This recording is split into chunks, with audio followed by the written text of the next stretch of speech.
So a sheriff decided to partner with ICE. They're going to fight crime together. He got voted out immediately. Put him up full mass. He's unemployed. Pennsylvania sheriff who struck a deal with ICE has been voted out. Fred Harran, Philadelphia area sheriff, was voted out last week. He faced criticism from his opponent and from groups that cared about the rights of people over a partnership that he decided to forge with ICE. What does the agreement entail?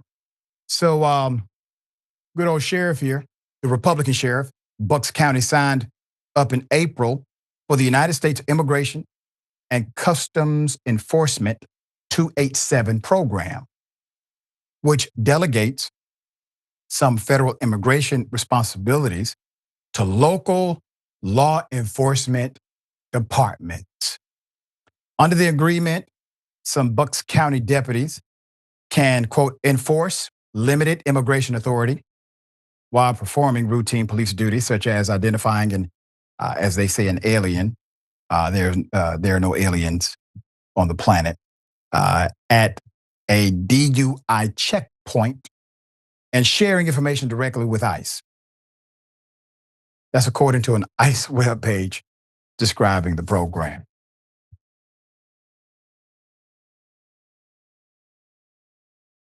So you get to do their job, not get paid for it.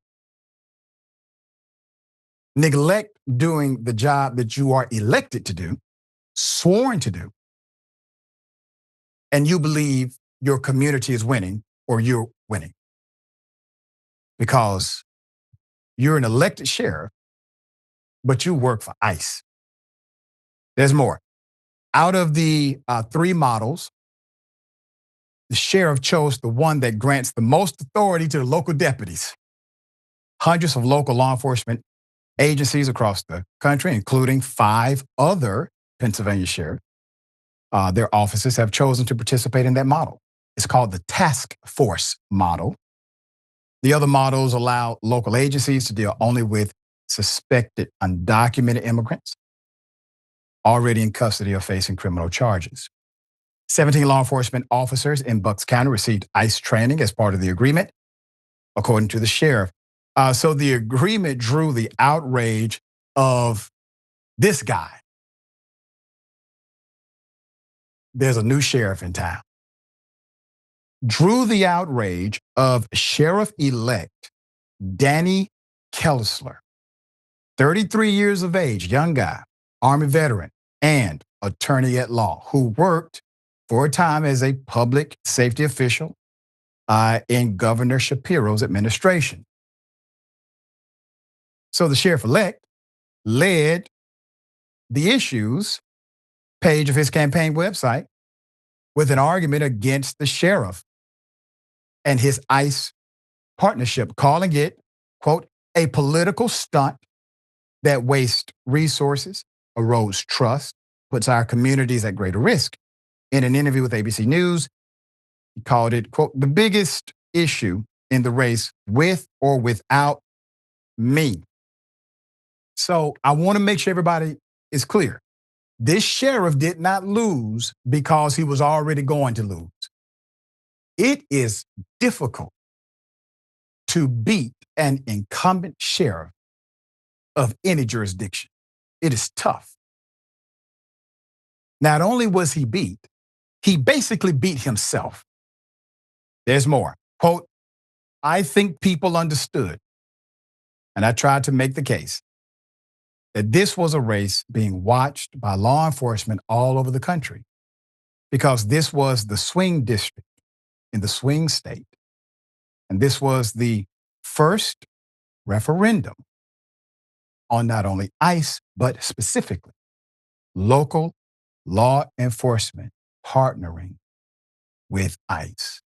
The sheriff-elect said.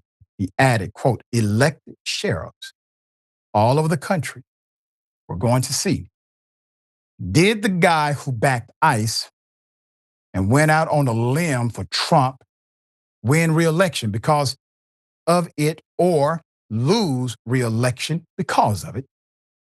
So I felt the stakes of the race, and I felt tremendous responsibility to run an effective campaign and win, to send a message to the sheriffs all over the country that this is a bad idea.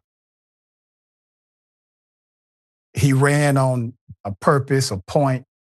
He had a play, a model, stuck to the issues, was polarizing intentionally, made the contrast argument, not the we can all get along argument, said he's wrong, I'm right.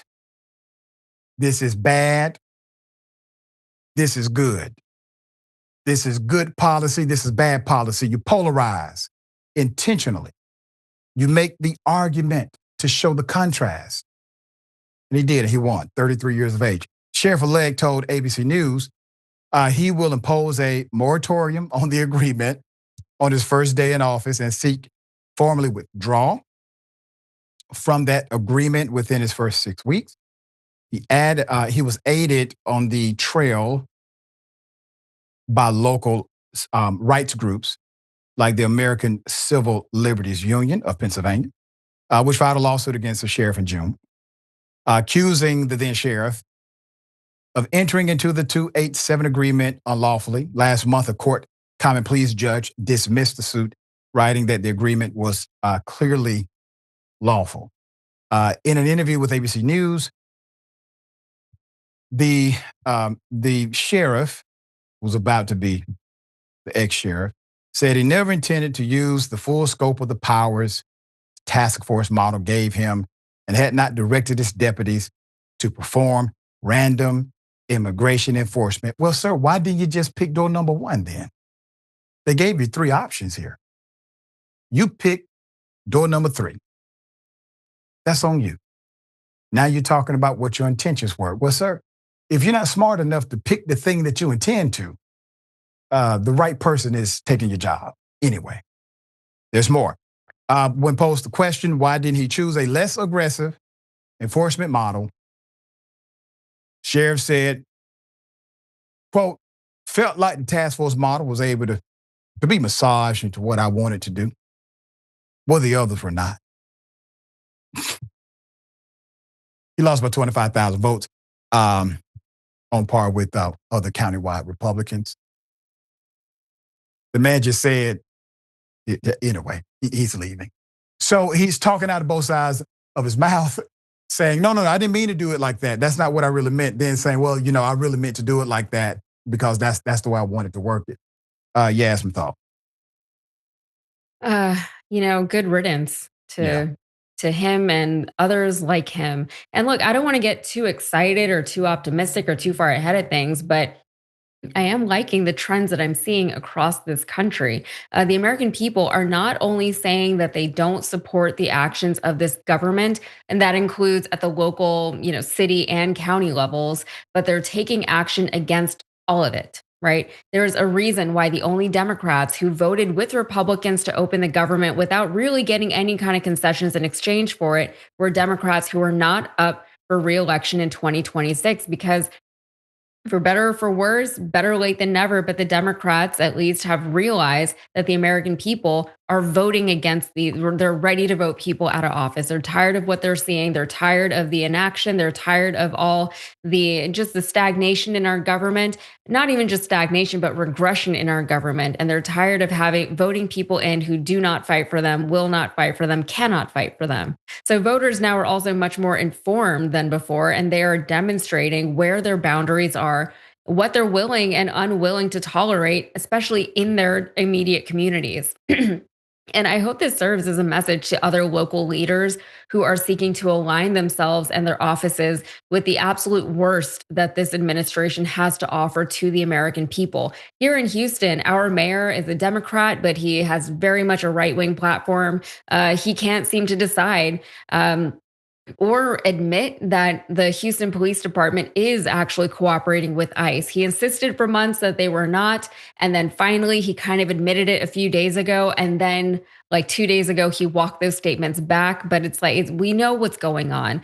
We've also got Nancy Pelosi, who is no longer seeking reelection. I would normally assume that her reasons for dropping out had something to do with her age, but she is being primaried by a much more progressive Democrat in her district. And the question is, can she win that race, even though she is very much the incumbent? She's been representing the people of San Francisco for longer than I have actually been alive. And we're also seeing over in New York, first of all, obviously Zoran Mamdani, he just won the mayoral race in New York City, but we're also seeing Chuck Schumer facing calls to step down and resign because he does not fight for the American people the way that we need him to. And if he doesn't resign on his own, there is a very real threat that the much more progressive candidate, that Alexandra Ocasio-Cortez, is going to primary him.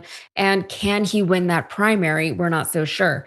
And we are seeing that these candidates who don't actually stand up for or represent their constituents, are getting voted out. They're not getting the donations that they used to. They are being challenged by members of their own party. And I love to see it. Yeah. And people who would have never considered to run for office Mhm. are running and winning. And I hope somebody who sees this segment, I hope you take that light that was just given. All right. It's your time. We are the leaders we've been looking for.